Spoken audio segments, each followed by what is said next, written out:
So why kids, specifically in Ontario, struggle so much with their math courses? As some of you might already know because you studied at a different country or perhaps even a different province, this is not a big issue in different places. But why is it that kids in Ontario struggle so much with their math courses? My name is Seppi and I'm the founder of Helix Academy in Toronto, and I've tutored and mentored hundreds of students in the past many years, and I'm here to share with you my top 6 reasons why I think students struggle with math in Ontario. So let's dive in. So most of the parents that come to us and visit us at Helix Academy are in a state of shock. Their kid has been doing so well in elementary school, and all of a sudden in grade 9 they're failing and they're wondering why. In my opinion, the reason is pretty simple. Ontario elementary schools don't require math teachers to have any background in math or sciences. As a result of that, they're not able to prepare students for what's ahead of them. Therefore, most students will not have the proper background and knowledge to be able to pass high school courses. Becoming indistractable is one of the most important skills that we can learn ourselves and teach our kids, to be able to limit screen time and make sure that we're not too distracted.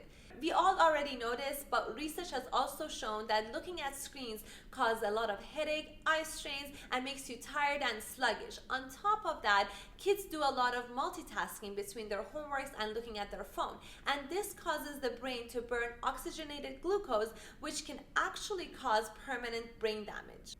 Practicing math problems is an absolute necessity to learn math, but is rigorous practice really necessary? A lot of teachers and tutoring centers bombard the students with the same type of questions over and over again, where I believe in working smarter, not harder. We really need to sit down with the student and really understand what gaps they have in their knowledge and try to design questions that specifically targets those gaps. One bad experience can actually destroy your kids' confidence and make them falsely believe that they're bad in math.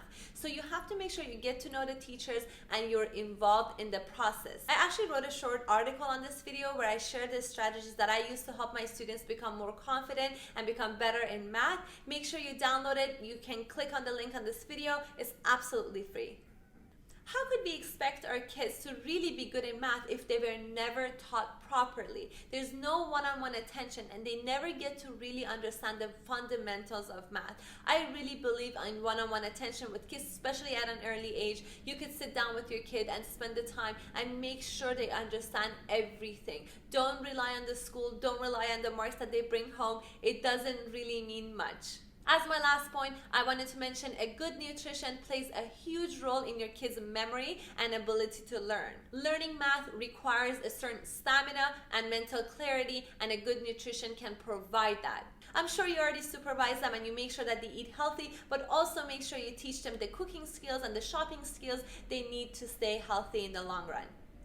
As a bonus, in the article below, I have included a free diet and exercise plan for my students that they can follow, so you can print it out, give it to your son or your daughter, and you can ask them to follow it. It helps them get rid of the unhealthy food and add really healthy food to their diets. It's actually pretty cool. I really hope you enjoyed it, and I hope you enjoyed this video. I'll see you guys in the next one.